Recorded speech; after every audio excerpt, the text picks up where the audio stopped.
Roblox is one of the most popular online gaming platforms in the world today. With millions of children and teenagers logging in every day, it has become a digital playground where users can create, play, and interact in a vast virtual world. The platform is a goldmine for the company, which makes most of its money through the sale of Robux, its virtual currency. Players use Robux to buy in-game items, accessories for their avatars, and special game passes. The more people spend, the more Roblox profits. But behind the fun and excitement of creating your own world and customizing your avatar, there's something far darker going on. Roblox isn't just a fun game platform, it's a business. And like any business, it's designed to make money. Yes! While most companies are transparent about their profits, Roblox operates in ways that many users, especially children, might not fully understand. What began as a simple, seemingly innocent way to play games has evolved into something much more complicated and, in some cases, unethical. This story isn't about a tech giant trying to steal from its users in a traditional sense. It's about how Roblox, one of the biggest companies in gaming, built its empire on practices that targeted its youngest audience, kids. And the case that exposed this predatory behavior started with a simple, everyday player, Jane Doe. In 2019, Jane Doe, a 10-year-old girl, created an account on Roblox. Like millions of others, she was drawn to the platform's creative potential. She bought Robux to enhance her experience purchasing clothing, accessories, and virtual items to customize her avatar. Over time, Jane built an impressive collection of items, spending hundreds of dollars her parents had given her. Then, one day, Jane logged into Roblox to find something shocking. Many of her items had been removed, vanished, without explanation. Confused, she tried to figure out what happened. At first, she thought it was a glitch, a bug in the system. But this was no glitch, it was part of a larger pattern that had begun to emerge on the platform. Roblox, a platform valued at billions of dollars, was silently deleting items from players' accounts without any warning or real reason. But what made this particularly egregious was that Roblox wasn't just removing in-game assets for valid reasons like rule violations or inappropriate content. No, Roblox had been removing virtual items and giving players no refund for the purchases they had made. This wasn't just an accident, it was part of a strategy to drive more in-game purchases. Roblox was profiting from the misfortune of its users. As Jane's items disappeared and she saw no refund, she wasn't the only one upset. Across the platform, many users reported similar issues. Parents started complaining about lost items, and others found that they had spent large amounts of money only for their purchases to be erased. Roblox's system of automated content moderation seemed to be operating in overdrive. Thousands of players, especially children, were caught in the middle, with no recourse for getting back what they'd spent. Roblox's moderation system isn't just deleting harmless items, it was creating a dangerous precedent. Some of the deleted items were legitimate, user-created content, and others were even licensed products. For example, a Nike-branded shirt was approved for sale, bought by thousands of players, and then suddenly removed, presumably due to copyright concerns. However, Roblox then did something truly shady. Instead of just taking the item down, they recommended that players purchase a nearly identical version from the same seller. This led to the very troubling realization that Roblox wasn't just moderating content for legal reasons, they were actively promoting a cycle that benefited them financially. It became clear that Roblox wasn't just an innocent online platform, it was exploiting its young user base, who didn't always understand the full implications of their spending. Many kids, like Jane, were unaware that they were essentially. It wasn't long before Jane's father, Mr. Doe, became concerned when he learned that his daughter's items were gone and there was no way to get a refund. He started doing his own research. What he discovered was unsettling. Roblox wasn't just deleting items, it was using its own predatory system to drive in-game spending. For example, items weren't just being deleted randomly.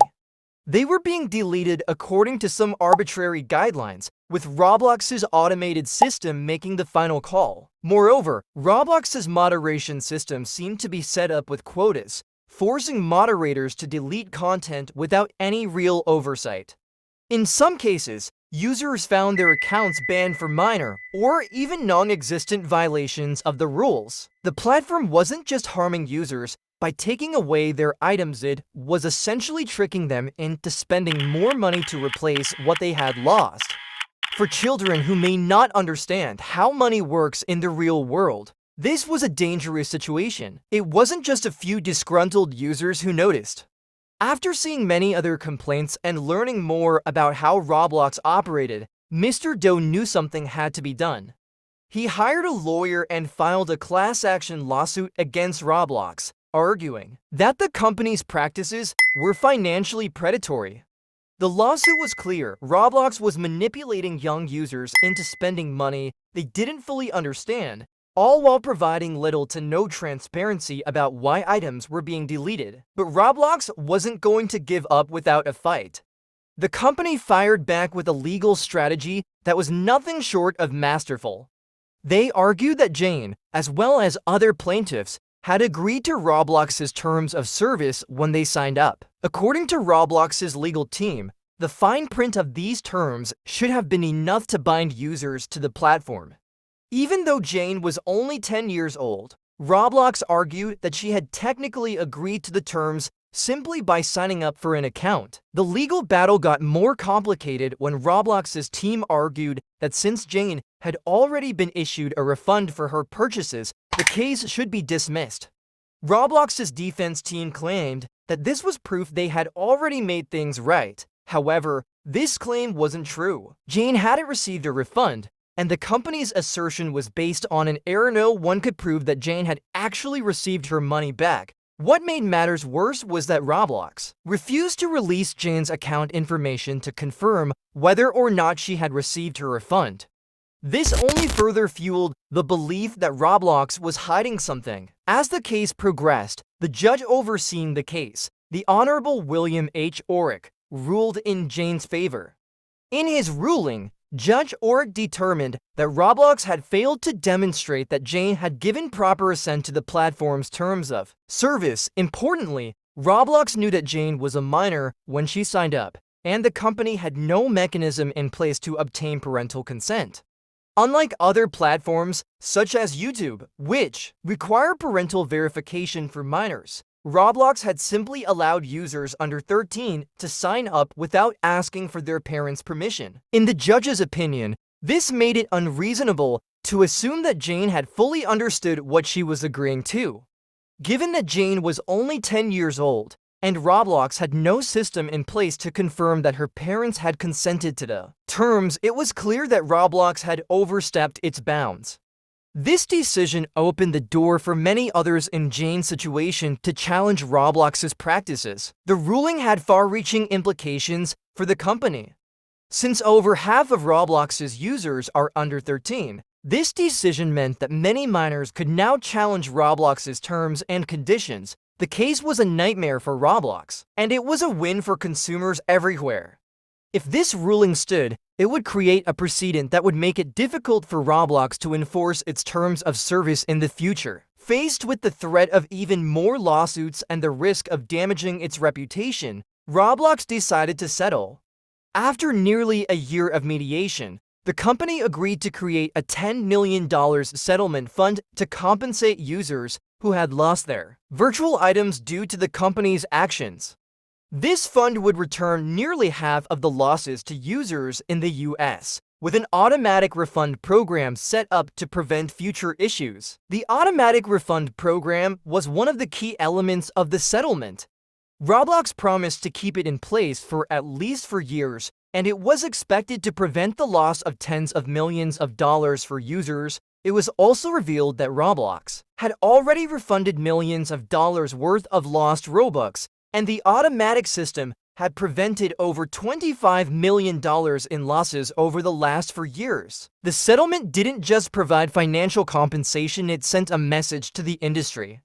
Roblox had been forced to recognize that users, particularly minors, had rights, and those rights had been violated, the settlement was a victory for all Roblox users and a win for consumer rights, but it wouldn't have happened without Jane Doe. Thanks to Jane's courage and her father's determination, millions of users were compensated, and Roblox was forced to rethink its business practices. The class action settlement not only gave money back to affected users, but it also made it clear that companies could no longer exploit children by hiding behind legal loopholes. In the end, Jane Doe's case will be remembered as one of the biggest victories for consumers in the digital age. She may have been just 12 years old, but her legal battle cost Roblox $10 million and changed the way the company does business. For all the kids out there who have spent money on Roblox and faced unfair treatment, Jane's story is a reminder that even the smallest